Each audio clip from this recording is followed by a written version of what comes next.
जन्माद्यस्येतोऽन्वयाततितरतश्चार्थेषु तेने ब्रह्महृदायादिकवये मुह्यन्ते सूरयः तेजो वारिमृदां यथा विनिमयो यत्र त्रिसर्गो मृषा धाम्ना स्वेन सदा निरस्ततः तं सत्यं परं धीमहि धर्मः प्रोचितकैतवोऽत्र परमो निर्मत्सराणां सतां वेद्यं वास्तवमत्र वस्तु शिवदं तापत्रयोन्मूलनं श्रीमद्भागवते महामुनिकृते किं वा परैरीश्वरः सद्यो हृद्यवरुध्यते प्रकृतिभिः शुश्रूषिभिः तत्क्षणात् नियमकल्पतरोर्गलितं फलं सुखमुखादमृतद्रवसंयुतं पिबत भागवतं रहम् आलयम् मुहुरहो रसिका भुवि भावुकाः यं प्रव्रजन्तमनुपेत्यमपेतकृत्यं द्वैपायनो विरहकातराजुहाव पुत्रेति तन्मयतया तरवोऽभिनेदुः तं सर्वभूतहृदयं मुनिमानतोऽस्मि. ಪುತ್ರಾಸುರನ ಸಂಹಾರ ಮತ್ತು ಅದವಾದಂತಹ ಒಂದು ಪ್ರಕರಣ. ಯಾಕೆಂದ್ರೆ ಪುತ್ರಾಸುರ ಜಯಕ್ಕಿಂತಲೂ ತನ್ನ ಪ್ರಾಣ ಯುದ್ಧರಂಗದಲ್ಲಿ ಹೋಗಬೇಕು ಅನ್ನೋದನ್ನೇ ಬಯಸ್ತಾ ಇದ್ದ. ಅದೇ ಮನಸ್ಸಿಂದ ಅವನು ಇಂದ್ರನ ಮೇಲೆ ಯುದ್ಧವನ್ನು ಸಹ ಮಾಡಿ ತ್ರಿಶೂಲವನ್ನು ಎಸೆದ. ಆದರೆ ಅದನ್ನ ಇಂದ್ರ ಕತ್ತರಿಸಿ ಹಾಕಿದನು. ಅಷ್ಟೇ ಅಲ್ಲ, ಅವನ ಕೈ ತೋಳು ಸಹ ಅದರಿಂದ ಕತ್ತರಿಸಿ ಹೋಯಿತು. ಆ ತೋಳು ಕತ್ತರಿಸಿದ್ರೂ ಸಹ ಅವನು ಇನ್ನೊಂದು ಕೈಯಿಂದಲೇ ಅವನ ಗದ್ದದ ಮೇಲೂ ಮತ್ತು ಅವನ ವಾಹನವಾದ ಐರಾವತದ ಮೇಲೂ ಸಹ ತನ್ನ ಪರಿಗಾಯದಿಂದ ಹೊಡೆದ. ಆ ಸಂದರ್ಭದಲ್ಲಿ ಇಂದ್ರನ ಕೈಯಿಂದ ವಜ್ರಾಯುಧ ಬಿದ್ದು ಅದನ್ನು ನೋಡಿದ ತಕ್ಷಣ ಎಲ್ಲರಿಗೂ ಸಹ ಬಹಳ ಆಶ್ಚರ್ಯವಾಗೋಯ್ತು. ಪುತ್ರಾಸುರನ ಪರಾಕ್ರಮ ಎಷ್ಟಿದೆ. ಮತ್ತೆ ಇಂದ್ರನಿಗೆ ಆದಂತಹ ಅವಮಾನವೂ ಸಹ ಸ್ವಲ್ಪ ಹೆಚ್ಚಿಗೆನೆ ಆಯ್ತು. ಎಲ್ಲ ದೇವತೆಗಳ ಎದುರಿಗೆ ಅವನು ಆಯುಧವನ್ನ ಕೆಳಗೆ ಬೀಳಿಸ್ಕೊಂಡ. ಅದು ವಜ್ರಾಯುಧ ಪುತ್ರಾಸುರನ ಬಳಿಯಲ್ಲೇ ಬಿದ್ದಿದೆ, ನಾಚಿಕೆ ಆಗೋಗಿದೆ. ಆದ್ರೂ ಸಹ ಪುತ್ರಾಸುರ ಹೇಳ್ದ, ಇದು ಯುದ್ಧರಂಗ, ಇಲ್ಲಿ ನೀವು ದುಃಖ ಪಡ್ದ ಕುತ್ಕೊಳ್ಳೋದಲ್ಲ ಅಲ್ಲ, ಇನ್ನು ಶತ್ರುವನ್ನ ಗೆಲ್ಬೇಕೆ ಹೊರತು ಉಳಿದದ್ದಲ್ಲ, ಅದು ಆಮೇಲೆ ಇಟ್ಟು ನೀನು ವಜ್ರಾಯುಧವನ್ನು ತೆಗೆದುಕೊಂಡು ಮತ್ತೆ ಯುದ್ಧ ಮಾಡು. ಯಾಕೆಂದ್ರೆ ಯುದ್ಧದಲ್ಲಿ ಜಯ ಅನ್ನೋದು ನಿಶ್ಚಯವಲ್ಲ. ಕೆಲವೊಮ್ಮೆ ಗೆಲ್ತಾರೆ, ಕೆಲವೊಮ್ಮೆ ಸೋಲ್ತಾರೆ. ಯಾರ ಅಧೀನದಲ್ಲಿ ಲೋಕ ಇದೆಯೋ ಅವನ ಅಧೀನದಲ್ಲಿ ನಮ್ಮ ಜಯಾಪಜಯಗಳಿವೆ. ಆದ್ರೆ ಯಾರ ಅಧೀನದಲ್ಲಿದೆಯೋ ಅಂತ ಪರಮಾತ್ಮನಿಗೆ ಯಾವಾಗ್ಲೂ ಜಯವಿದೆ. ಹಾಗಾಗಿ ಇದೆಲ್ಲವೂ ಸಹ ನಾವು ಅವನ ಕೈ ಕೆಳಗಿನ ಗೊಂಬೆಗಳು, ಆ ಗೊಂಬೆಗಳು ಅವನ ವಶದಲ್ಲಿ ಇದ್ದಾಗ ಅವನ ಆಡ್ಬೇಕು. ಹಾಗಾಗಿ ಅವನ ಕೈ ಕೆಳಗಿರುವಂತ ಎಲ್ಲರೂ ಸಹ ತಾವೇ ಎಲ್ಲವನ್ನು ಕೆಲಸ ಮಾಡ್ತಾ ಇದ್ದೀವಿ ಅಂತ ತಿಳ್ಕೊಂಡಿರ್ಬೋದು. ಆದ್ರೆ ಇವನ ಅನುಗ್ರಹವಿಲ್ಲದೆ ಯಾವುದೂ ಸಹ ಕೆಲಸ ಮಾಡಲ್ಲ. ಪ್ರತಿಯೊಂದನ್ನು ಸಹ ನಿಯಮನ ಮಾಡುವವನು ಪರಮಾತ್ಮನೇ. ಮತ್ತೆ ಅವನೇ ಪ್ರಾಣಿಗಳ ಉತ್ಪತ್ತಿ ಮಾಡೋದು ಸಹ ಇಂದಲೇ, ಅದನ್ನ ಸಂಹಾರ ಮಾಡೋದು ಸಹ ಜೀವಿಗಳ ಮೂಲಕವೇ. ಹಾಗಾಗಿ ಸಮಯ ನಮಗೆ ಯೋಗ್ಯವಾಗಿದ್ದರೆ ನಮಗೆ ಎಲ್ಲವೂ ಸಹ ಒದಗಿ ಬರುತ್ತೆ. ಜಯ ಸಂಪತ್ತು ಇತ್ಯಾದಿಗಳು. ಅಂದ್ರೆ ಅವಾಗ ನಾವು ಬಯಸದೇ ಇದ್ರೂ ಸಹ ಬರುತ್ತೆ. ಅನುಕೂಲವಾಗದೇ ಇದ್ದಾಗ ನಾವು ಬಯಸಿದ್ರೂ ಸಹ ನಮ್ಮಲ್ಲಿ ಪರಾಜಯವಾಗ್ಲಿ ಮರಣವಾಗ್ಲಿ ಎಲ್ಲವೂ ಸಹ ಉಂಟಾಗುವಂಥದ್ದು. ಹಾಗಾಗಿ ಈ ವಿಷಯದಲ್ಲಿ ಎಲ್ಲರೂ ಸಹ ಸಮಭಾವದಿಂದಲೇ ಇರಬೇಕು. ಗೆದ್ದೆ ಅಂತ ಹರ್ಷವಾಗ್ಲಿ, ಸೋತೆ ಅಂತ ದುಃಖವಾಗ್ಲಿ ಪಡೋದು ಸರಿಯಲ್ಲ.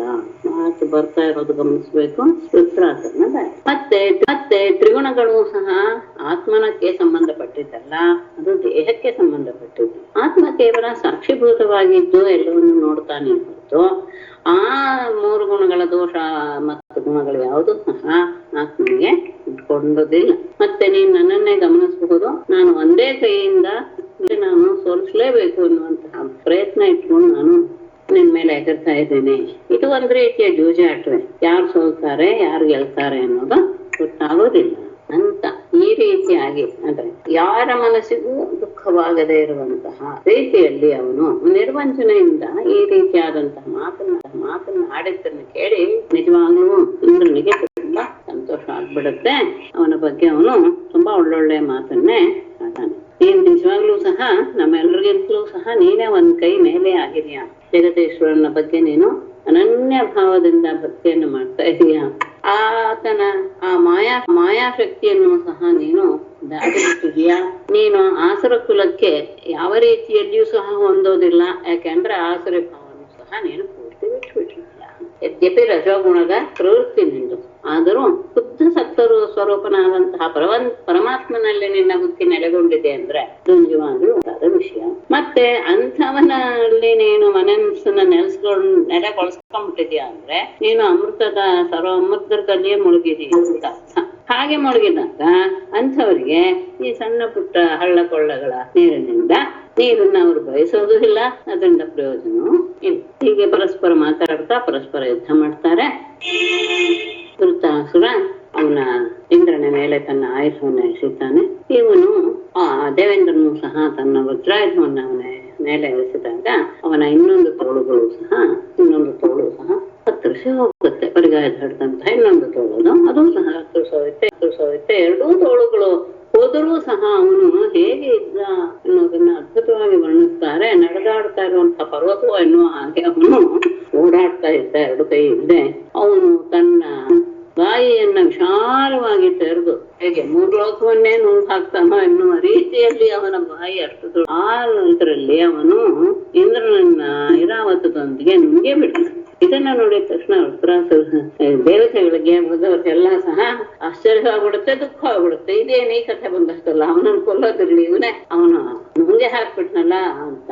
ಆದ್ರೆ ಒಳಗೋದಂತಹ ಇಂದ್ರ ನಾರಾಯಣ ಕವಚದ ಸಾಮರ್ಥ್ಯದಿಂದ ಅವನ ಹೊಟ್ಟೆಯೊಳಗೆ ಇದ್ರು ಅವನ ಹೊಟ್ಟೆಯನ್ನೇ ತನ್ನ ಕೈಯಲ್ಲಿದ್ದ ವಜ್ರಾಯುಧದಿಂದ ಕತ್ತರಿಸಿ ಹೊರಗೆ ಬಂದು ಅವನ ತಲೆಯನ್ನ ಕತ್ತರಿಸಿ ಹಾಕಿಬಿಡ್ತಾನೆ.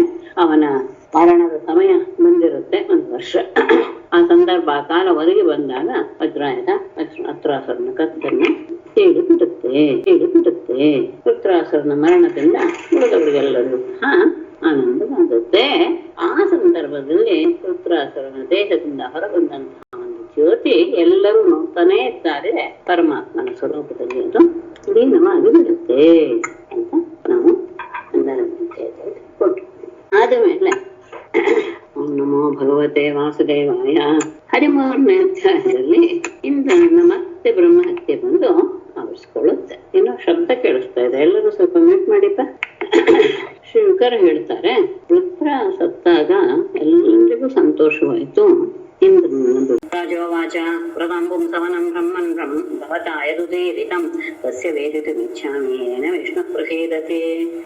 ಸವನ ವ್ರತ ಅಂತ ಹೇಳುತ್ತಿಲ್ಲ, ಅದನ್ನ ವಿಸ್ತಾರವಾಗಿ ನಮಗೆ ಹೇಳಿಬಿಡು, ಅದೇ ಮಾಡ್ಬೇಕು ಏನು ದೇವರ.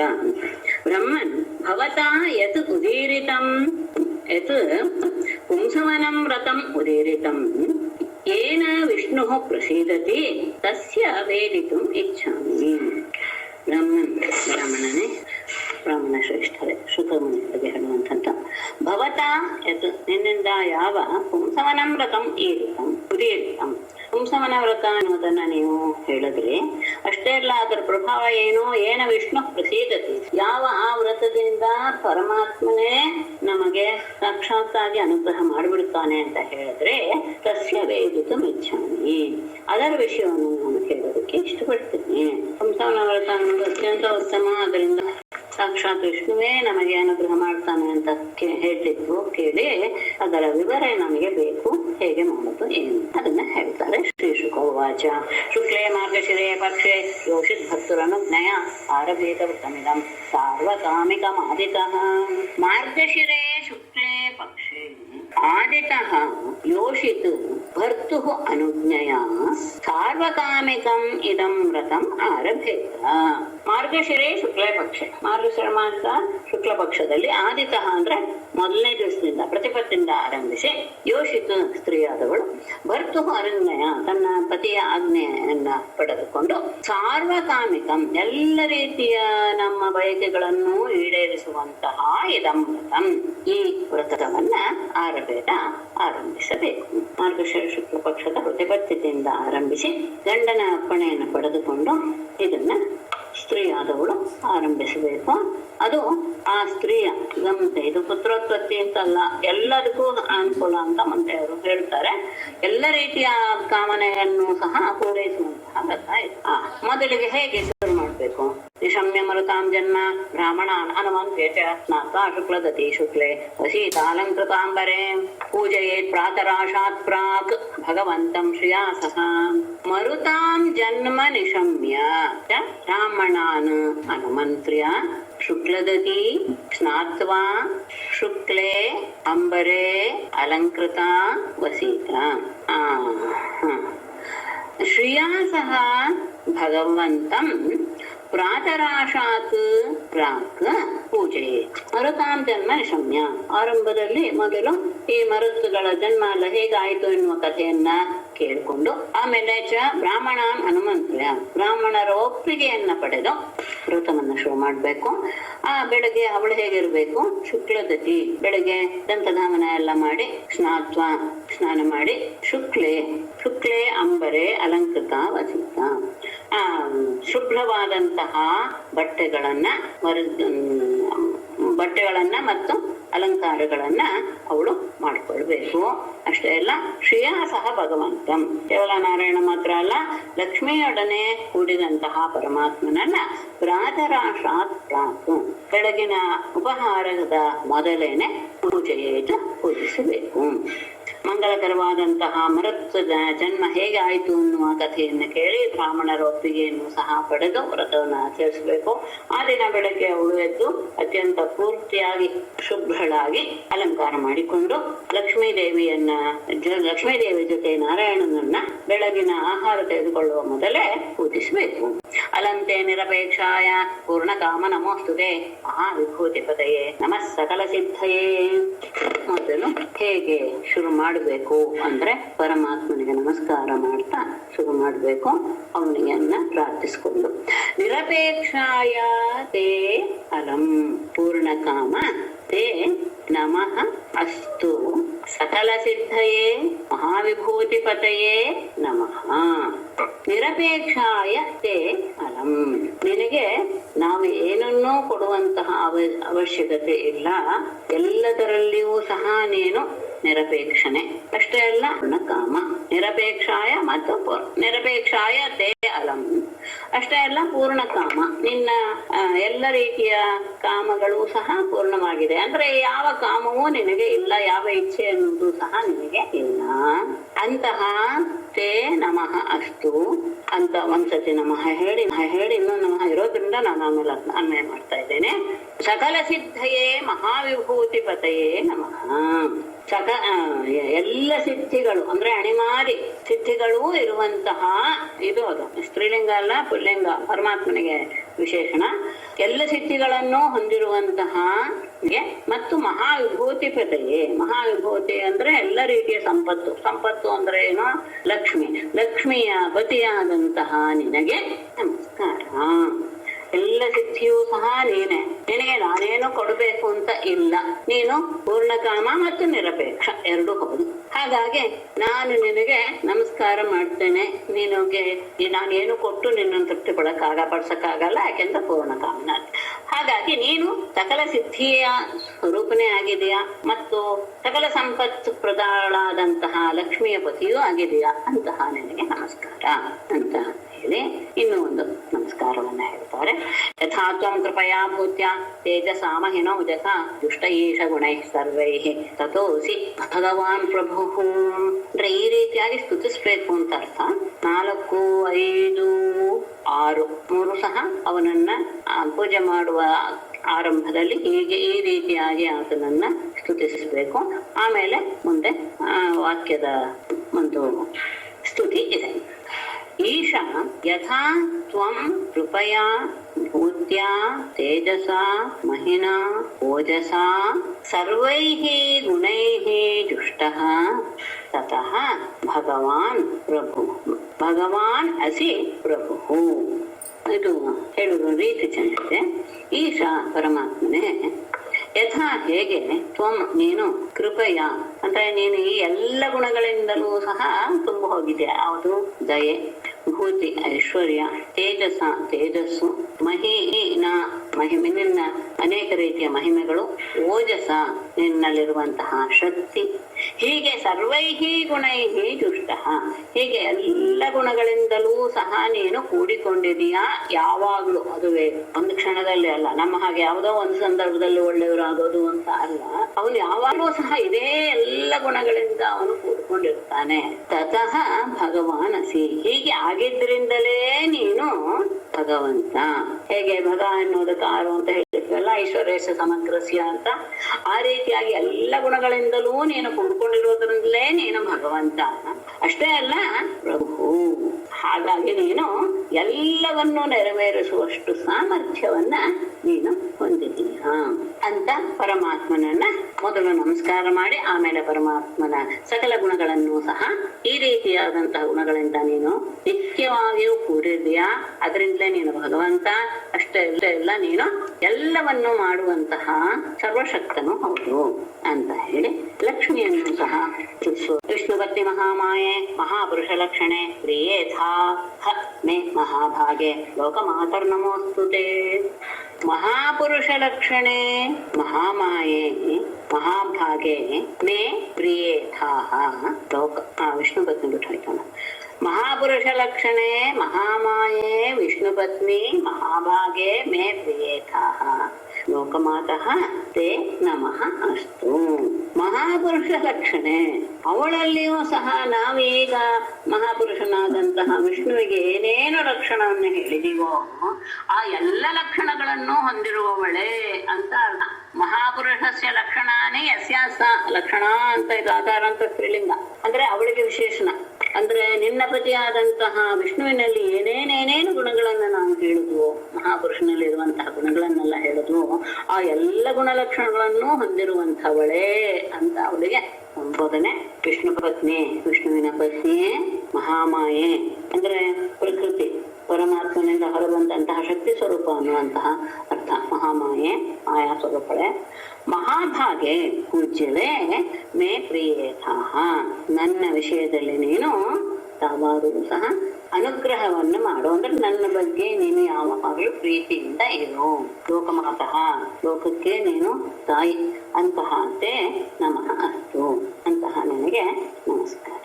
ಅಂದ್ರೆ ನೀನು ವಿಷ್ಣುವಿಗೆ ಯಾವುದರಲ್ಲಿಯೂ ಸಹ ಕಡಿಮೆ ಇಲ್ಲ. ಅವನಲ್ಲಿರುವಂತಹ ಎಲ್ಲ ಗುಣಗಳು ಸಹ ನಿನ್ನಲ್ಲಿಯೂ ಇವೆ. ಅವನ ಪತ್ನಿ, ಅವನ ಶಕ್ತಿ ಸ್ವರೂಪಳಾದಂತಹ ಮಾಯಾ ಪೂಜ್ಯಳಾಗಿದೆಯಾ. ನೀನು ನನ್ನ ವಿಷಯದಲ್ಲಿ ಯಾವಾಗಲೂ ಸಹ ಅನುಗ್ರಹವನ್ನ ತೋರು. ನನ್ನ ವಿಷಯದಲ್ಲಿ ಪ್ರಸೀತಳಾಗು. ಜಗನ್ಮಾತೆಯಾದಂತಹ ನಿನಗೆ ನನ್ನ ನಮಸ್ಕಾರ. ಇಷ್ಟು ಹೇಳಿದ ಮೇಲೆ 3 ಶ್ಲೋಕಗಳಿಂದ ವಿಷ್ಣುವನ್ನ ಪತ್ನಿಯಾದ ಲಕ್ಷ್ಮಿಯನ್ನ ಸ್ತುತಿಸಿದ ಮೇಲೆ ಓಂ ನಮೋ ಭಗವತೆ ಮಹಾಪುರುಷಾಯ ಮಹಾನುಭಾವಾಯ ಮಹಾವಿಭೂತಿಪತಯೇ ಸಹ ಮಹಾವಿಭೂತಿಭಿಃ ಬಲಿಂ ಉಪಹರಾಣಿ ಇದೆ. ಆಮೇಲೆ ಈ ರೀತಿಯಾದಂತಹ ಮಂತ್ರದಿಂದ ಎಲ್ಲವನ್ನೂ ಅವನಿಗೆ ಅರ್ಪಿಸಬೇಕು. ಏನು ಎಂಥವನವನು, ನಾನು ಅವನಿಗೆ ಏನ್ ಕೊಡ್ತೀನಿ. ಓಂ ಭಗವತೆ ಮಹಾಪುರುಷಾಯ ಮಹಾನುಭಾವಾಯ ಮಹಾವಿಭೂತಿಪತಯೇ. ಮಹಾವಿಭೂತಿಪತಯೇ ಅಂದ್ರೆ ನಿನ್ನ ಮಹಿಮೆಗಳನ್ನು ತೋರಿಸುವಂತಹ ಅನೇಕ ಅವತಾರಗಳನ್ನು ಮಾಡಿಬಿಟ್ಟಿದೀಯ. ಅದರಲ್ಲೆಲ್ಲದಕ್ಕೂ ಸಹ ನೀನೇ ಒಡೆಯ. ಅಂತಹ ನಿನಗೆ ಮಹಾವಿಭೂತಿ ಕ್ಷಮಿಸಿ ಮಹಾವಿಭೂತಿಪತೆಯೇ ಅಲ್ಲ, ಎಲ್ಲ ಅನೇಕ ರೀತಿಯ ಮಹಿಮೆಗಳನ್ನು ಹೊಂದಿರುವಂತಹ ಎಲ್ಲದಕ್ಕೂ ಒಡೆಯನಾದಂತಹ ಈಗ ನಾ ಹೇಳೋದು ಸಹ ಮಹಾವಿಭೂತಿಭಿ ಅಂತ. ಮಹಾವಿಭೂತಿಭಿ ಸಹ ನಿನ್ನ ಮಹಿಮೆಯನ್ನು ತೋರುವಂತಹ ಅನೇಕ ರೂಪಗಳ ಜೊತೆಗೆ ನಿನಗೆ ಬಲಿಂ ಉಪಹರಾಣಿ ಇದೆ. ನಾನು ಎಲ್ಲ ರೀತಿಯ ಪೂಜಾಗೆ ಸಂಬಂಧಪಟ್ಟಂತಹ ಎಲ್ಲ ಸಾಮಗ್ರಿಗಳನ್ನು ನಾನು ನಿನಗೆ ಸಮರ್ಪಿಸ್ತೇನೆ. ಅಂದ್ರೆ ನೀನು ಎಲ್ಲ ರೀತಿಯ ಮಹಾಮಹಿಮೆಯನ್ನು ಹೊಂದಿರುವವನು. ಆ ಮಹಿಮೆಯನ್ನು ತೋರಿಸುವಂತಹ ಅನೇಕ ರೂಪಗಳನ್ನು ಧರಿಸಿದ್ಯಾ.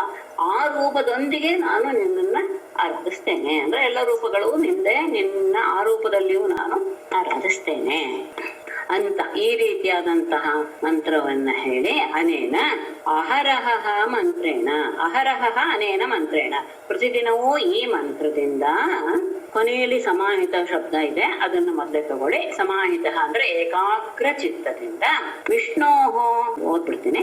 ಅನೇನ ಅಹರಹರ್ ಮಂತ್ರೇಣ ವಿಷ್ಣೋರ ಆವಾಹನಾರ್ಘ್ಯ ಪಾದ್ಯ ಉಪಸ್ಪರ್ಶನ ಸ್ನಾನ ವಾಸ ಉಪವೀತ ವಿಭೂಷಣ ಗಂಧ ಪುಷ್ಪ ಧೂಪ ದೀಪ ಉಪಹಾರಾದಿ ಉಪಚಾರಾಶ್ಚ ಸಮಾಹಿತ ಉಪಾಹರೇತ್. ಮೇಲೆ ಹೇಳಿದಂತಹ ಮಂತ್ರದಿಂದ ಪ್ರತಿದಿನವೂ ಸಹ ಏಕಾಗ್ರ ಚಿತ್ತದಿಂದ ಒಡಗೂಡಿದಂತಹ ವ್ಯಕ್ತಿ ವಿಷ್ಣುವಿಗೆ ಆವಾಹನ ಅರ್ಘ್ಯ ಅವನಂದ್ರೆ ಅವನನ್ನು ಆವಾಹನ ಮಾಡೋದು, ಅವನಿಗೆ ಅರ್ಘ್ಯ ಪಾದ್ಯ ಆಚಮನ, ಅವನಿಗೆ ಸ್ನಾನ ವಸ್ತ್ರ ಉಪವೀತ ಯಜ್ಞೋಪವೀತಗಳು, ಅವನಿಗೆ ಅಲಂಕಾರ ಉಪಚಾರಗಳು, ಗಂಧ, ಪುಷ್ಪ, ಧೂಪ, ದೀಪ, ಉಪಹಾರ ಅಂದ್ರೆ ನೈವೇದ್ಯ, ಈ ಮೊದಲಾದಂತಹ ಎಲ್ಲ ಷೋಡಶೋಪಚಾರ ಅಂತ ಹೇಳ್ತೀವಲ್ಲ, ಆ ಷೋಡಶೋಪಚಾರಗಳ ಮೂಲಕ ಅವನನ್ನ ಉಪಾಹರೇತ ಪೂಜಿಸಬೇಕು.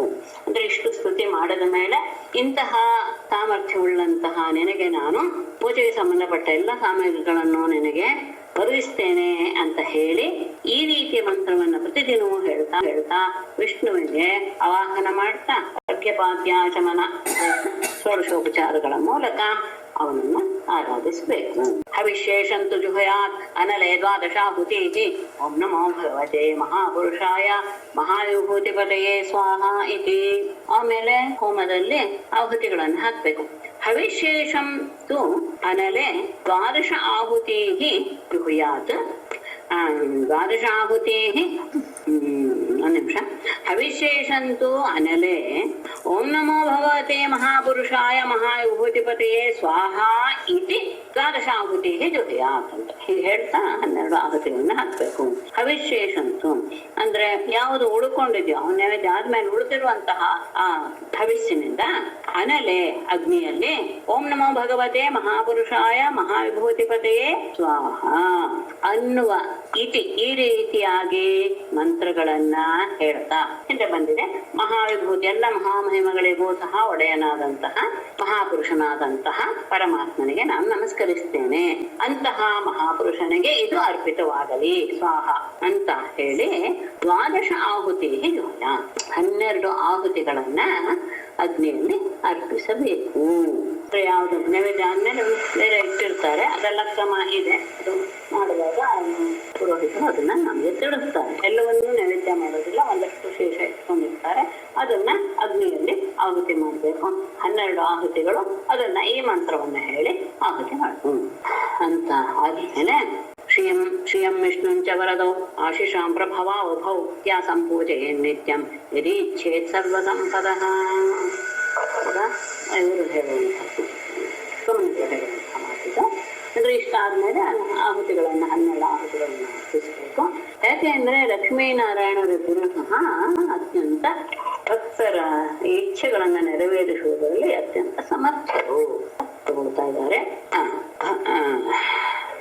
ಯದಿ ಸರ್ವಸಂಪದಃ ಇಚ್ಛೇತ್ ಪ್ರಭೌ ಉಭೌ ಆಶಿಷಾಂ ವರದೌ ಶ್ರಿಯಂ ವಿಷ್ಣುಂಚ ನಿತ್ಯಂ ಭಕ್ತ್ಯಾ ಸಂಪೂಜಯೇತ್. ಯದಿ ಸರ್ವಸಂಪದಃ ಇಚ್ಛೇತ್ ಒಂದು ವೇಳೆ ಎಲ್ಲ ರೀತಿಯ ಸಂಪತ್ತುಗಳನ್ನು ಬಯಸುವಂತಹ ವ್ಯಕ್ತಿಯಾದರೆ ಆತ ಪ್ರಭವೌ ಉಭೌ ಅತ್ಯಂತ ಸಮರ್ಥರಾದಂತಹ ಇವರಿಬ್ಬರು ಲಕ್ಷ್ಮೀನಾರಾಯಣರಿಬ್ಬರು. ಅಷ್ಟೇ ಅಲ್ಲ, ಆಶಾಂ ವರದೌ ನಾವು ಬೇಡಿದಂತಹ ಎಲ್ಲ ಇಚ್ಛೆಗಳನ್ನು ಸಹ ಪೂರೈಸುವವರು. ಇಂತಹ ಶ್ರಿಯಂ ವಿಷ್ಣುಂಚ ಲಕ್ಷ್ಮಿಯನ್ನು ಮತ್ತು ನಾರಾಯಣನನ್ನು ನಿತ್ಯಂ ಪ್ರತಿದಿನವೂ ಸಹ ಭಕ್ತಿಯ ಸಂಪೂಜೆ ಭಕ್ತಿಯಿಂದ ಅವರನ್ನ ಆರಾಧಿಸಬೇಕು. ನಮಗೆ ಎಲ್ಲ ರೀತಿಯ ಕಾಮನೆಗಳು ಬೇಕು ಅಂತ ಆದರೆ ಅದರಲ್ಲಿ ಅತ್ಯಂತ ಸಮರ್ಥರಾದವರು ಈ ಲಕ್ಷ್ಮೀನಾರಾಯಣರಿಬ್ಬರೇ. ನಾವು ಕೇಳಿದಂತ ಇಚ್ಛೆಗಳನ್ನೆಲ್ಲ ಪೂರೈಸುವಂತಹವರು ಸಹ ಅವರು. ಅಂತಹ ಲಕ್ಷ್ಮೀನಾರಾಯಣರಿಬ್ಬರನ್ನು ಸಹ ಪ್ರತಿದಿನವೂ ಭಕ್ತಿಯಿಂದ ಪೂಜಿಸಬೇಕು ಅಂತ ಆದ್ಮೇಲೆ ಮುಂದೆ ಅಂದ್ರೆ ಇದು ಮಧ್ಯದಲ್ಲಿ ಲಕ್ಷ್ಮೀನಾರಾಯಣ ಬಗ್ಗೆ ಒಂದು ವಿಶೇಷವಾದ ಮಾತನ್ನು ಹೇಳಿ ಪ್ರಣಮೇ ದಂಡವದ್ಭೂಮೌ ಪ್ರಫೇಣ ಚೇತಸ ದಶವಾರಂ ಜಪೇನ್ಮಂತ್ರಂ ತತಸ್ತೋತ್ರಂ ಉದೀರಯೇತ್. ಭಕ್ತಿ ಪ್ರಫೇಣ ಚೇತಸ ದಂಡವತ್ ಭೂಮೌ ಪ್ರಣಮೇತ್ ದಶವಾರಂ ಮಂತ್ರಂ ಜಪೇತ್ ತತಃ ಸ್ತೋತ್ರಂ ಉದೀರಯೇತ್. ಭಕ್ತಿ ಪ್ರಫೇಣ ಭಕ್ತಿಯ ಆಧಿಕ್ಯದಿಂದ ಕೂಡಿದ ಚೇತಸ ಮನಸ್ಸಿನಿಂದ ಅಂದ್ರೆ ಪರಿಪೂರ್ಣವಾಗಿ ಭಕ್ತಿ ಹೃದಯದಲ್ಲಿ ನೆಲೆಸಿಬಿಟ್ಟಿರ್ಬೇಕು. ಅಂತಹ ಮನಸ್ಸಿನಿಂದ ದಂಡವತ್ ಸಾಷ್ಟಾಂಗವಾಗಿ ಭೂಮೌ ಪ್ರಣಮೆ ನೆಲದ ಮೇಲೆ ದಂಡದ ಸಾಷ್ಟಾಂಗ ನಮಸ್ಕಾರವನ್ನ ಅದರಿಗೆ ಇಬ್ಬರಿಗೂ ಸಹ ಲಕ್ಷ್ಮೀನಾರಾಯಣ ಇಬ್ಬರಿಗೂ ಸಹ ಮಾಡಬೇಕು. ಮಂತ್ರಂ ದಶವಾರಂ ಮಂತ್ರಂ ಜಪಿತು ಹಿಂದೆ ಹೇಳಿದಂತಹ ಮಂತ್ರ ಇದೆಯಲ್ಲ ಅದನ್ನ 10 ಬಾರಿ ಹೇಳಬೇಕು.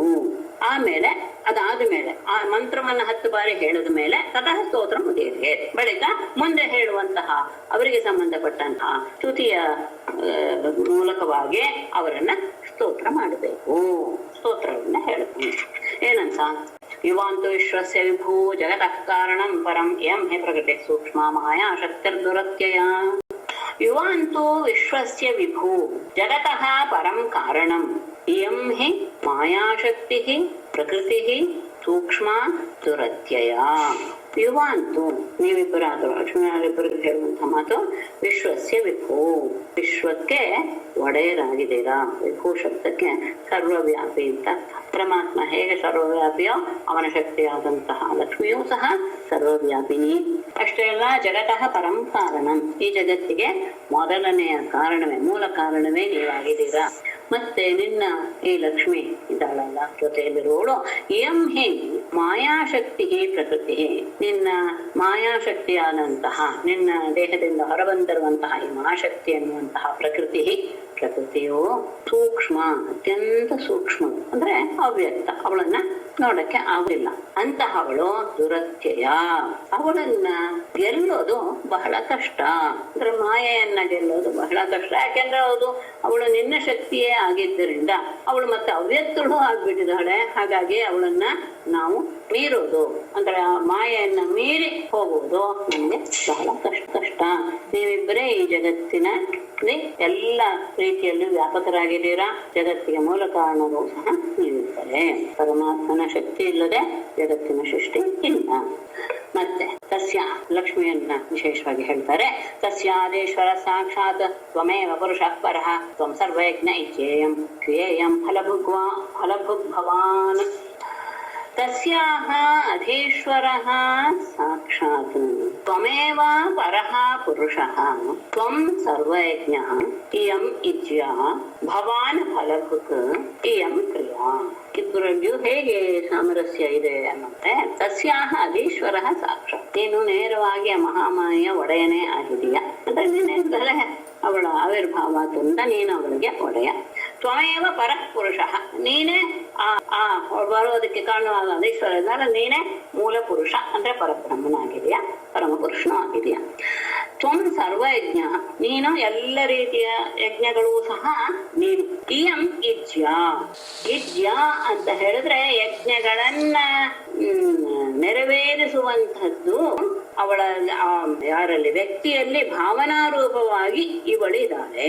ನೀನು ಯಜ್ಞ ಸ್ವರೂಪ ನೀನು, ಆದರೆ ಆ ವಿರಲ್ಯ ಯಜ್ಞ ಮಾಡಬೇಕು ಎನ್ನುವಂತಹ ಎಲ್ಲ ಭಾವನೆಗಳನ್ನು ಉಂಟು ಮಾಡುವಂತಹವಳು ಈ ಲಕ್ಷ್ಮಿ. ಭವಾನ್ ಫಲಭುಕ್, ನೀನು ಎಲ್ಲ ಫಲಗಳನ್ನು ಸಹ ಅಂದ್ರೆ ಯಜ್ಞದ ಎಲ್ಲ ಫಲಗಳನ್ನು ಸಹ ಅನುಭವಿಸುವನು ನೀನು. ಇಯಂ ಕ್ರಿಯಾ, ಅದನ್ನ ಆ ಫಲವನ್ನ ಉಂಟು ಮಾಡುವಂಥವಳು ಇಯಂ ಕ್ರಿಯಾ, ಈ ಲಕ್ಷ್ಮಿಯೇ ಆ ಕ್ರಿಯಾರೂಪಳಾಗಿ ಅವಳಿದ್ದಾಳೆ. ಅಂದ್ರೆ ಲೌಕಿಕ ಇದ್ದಂತಹ ಫಲಭುಕ್ ಅಂತ ಹೇಳಿದ್ರೆ ಫಲವನ್ನ ಅನುಭವಿಸುವುದು ಅಂತ ಹೇಳಿದ ತಕ್ಷಣ ಅದು ಲೌಕಿಕಕ್ಕೆ ಬಂತು. ಹಾಗೆ ಇವಳು ಸಹ ಕ್ರಿಯೆಯಲ್ಲಿ ಇವಳು ನಿನ್ನ ಜೊತೆಗೆ ಇರ್ತಾಳೆ. ಅಂದ್ರೆ ಆ ಮಹಾಮಾಯೆಗೆ ಒಡೆಯನು ನೀನು ಸಾಕ್ಷಾತ್ ಪರಮ ಪುರುಷ. ಎಲ್ಲ ಯಜ್ಞಗಳು ಸಹ ನೀನೇ ಆಗಿದೆಯಾ. ಆ ಯಜ್ಞವನ್ನ ಮಾಡುವಂತಹ ಮನಸ್ಸಿಗೆ ಸಂಬಂಧಪಟ್ಟಂತಹ ಕ್ರಿಯೆ ಅವಳು. ನೀನು ಆ ಯಜ್ಞದ ಫಲದ ಭೋಕ್ತ ನೀನಾಗಿದೆಯಾ, ಅವಳು ಅದನ್ನ ಉತ್ಪನ್ನ ಮಾಡುವಂತಹ ಕ್ರಿಯೆ ಆಗಿದ್ದಾಳೆ. ಗುಣವ್ಯಕ್ತಿರಿಯಂ ದೇವಿ ವ್ಯಂಜಕೋ ಗುಣಭುಕ್ ಭವಾನ್ ತ್ವಂ ಹಿ ಸರ್ವ ಶರೀರಿ ಆತ್ಮ ಶ್ರೀ ಶರೀರೇಂದ್ರಿಯಾಶಯಾ ನಾಮರೂಪೇ ಭಗವತಿ ಪ್ರತ್ಯಯಸ್ತ್ವಮಪಾಶ್ರಯ.